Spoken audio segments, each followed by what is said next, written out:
À la force de la jeunesse.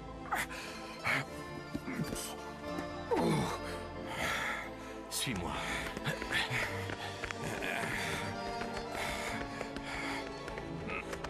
Avance plus vite, ça te séchera.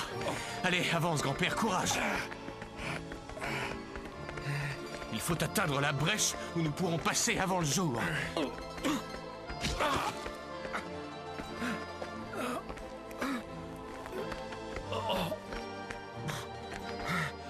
Vas-y, tout seul. Laisse-moi là. Il est hors de question de laisser sur place un héros de la Bérésina. Laisse-moi ici, je te ralentis. Il n'en est pas question.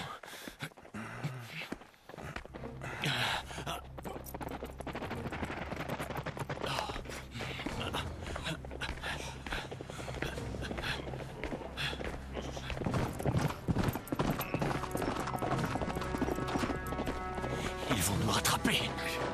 Lâche-moi. On aura essayé. On réussira la prochaine fois. Les voilà nos fuyards. Toi, jeté à l'œil.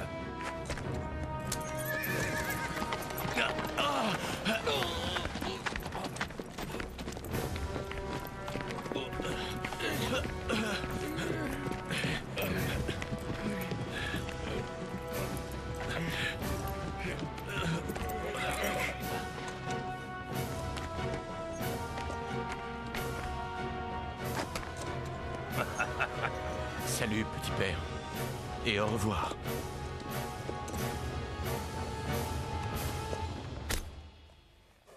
Et que je ne t'y reprenne plus à fuir, sinon la prochaine fois, je te tranche la gorge. Allez, va rejoindre les autres. Demain, tu travailleras pour la gloire de Féofar Khan.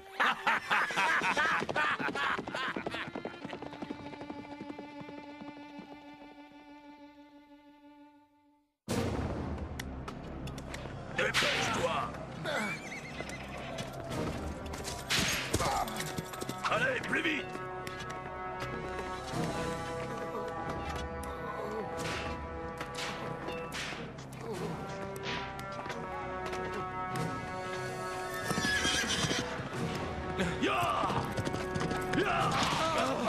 Tu dois utiliser ta force pour porter des pierres et non pour soutenir des malheureux.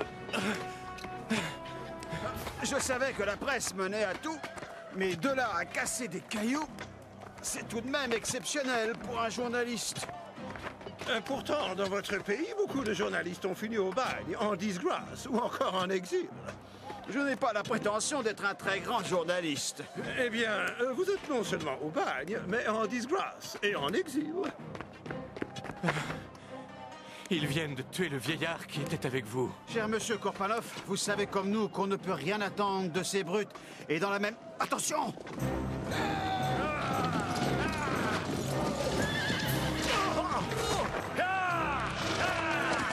Oh non!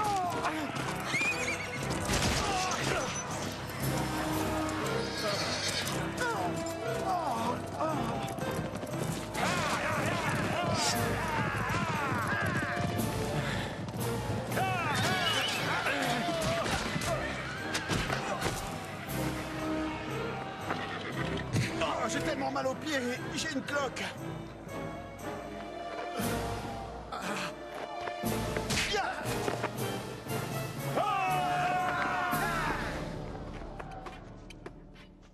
My God! Oh.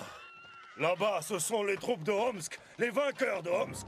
Les vainqueurs de Rome! Les vainqueurs de Rome! Les vainqueurs de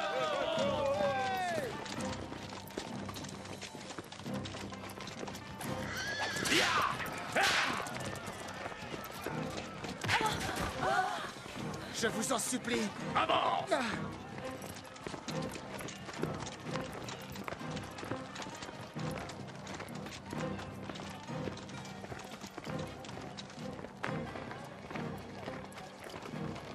Halte! Halte! Halte! Halte! De l'eau. À boire. À boire, par pitié. De l'eau.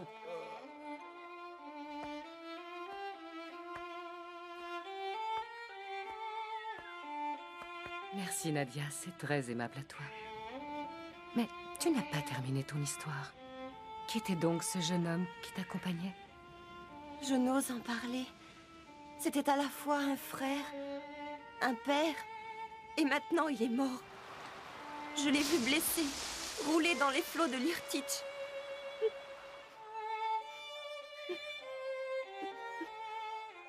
Pauvre Nadia.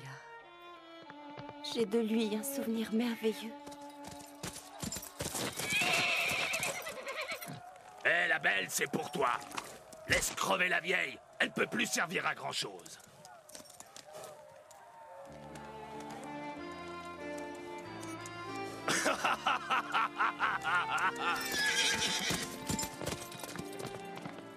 Tenez, buvez, mère. Mais non, ma fille, c'est pour toi. Il n'y en a pas assez pour deux. Buvez, mère, cela vous fera du bien, j'insiste. Si Nicolas avait été là, il aurait pulvérisé ce sauvage. Tu me parles sans arrêt de ce Nicolas. Tiens. Oui. Il était très grand, très fort. Très fort comment?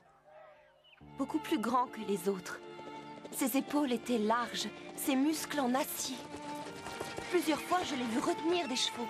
Il avait de grandes mains. Comment était sa bouche? Parfois très pincée et parfois très souriante. Et ses yeux? Ils étaient bleus, pareils à la neige en hiver. Un bleu d'azur. Il parlait de politique? Non. Il respectait le tsar. Il respectait la hiérarchie. Il aimait la Russie. Il parlait de ses frères, de ses sœurs?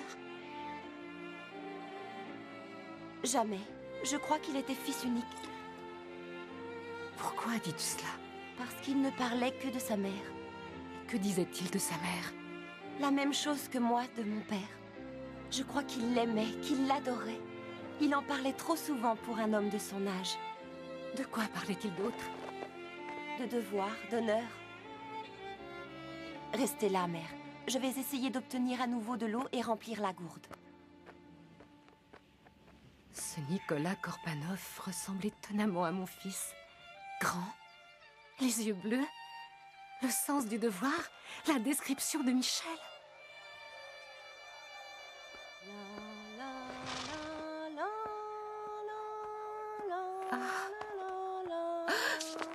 Tiens, tiens, une vieille femme qui, après avoir bu et s'être reposée, s'évanouit en entendant un air. Cet air doit certainement lui rappeler des souvenirs. Cette femme qui a dit dans la taverne que son fils était courrier du tsar. Quant à cette jeune idiote, elle parle sans cesse d'un homme avec qui elle était et qui a disparu. Bizarre.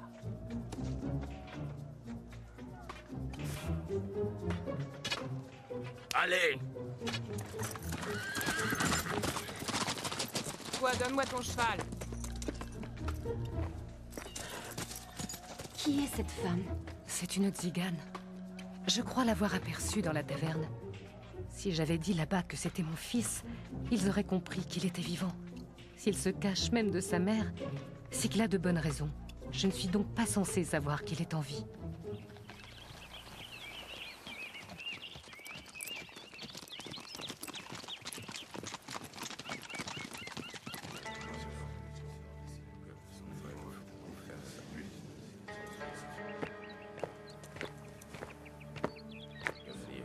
Ah, le voilà.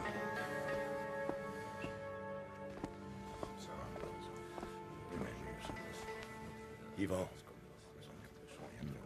Aucun de vous ne vaut mon ami Ivan.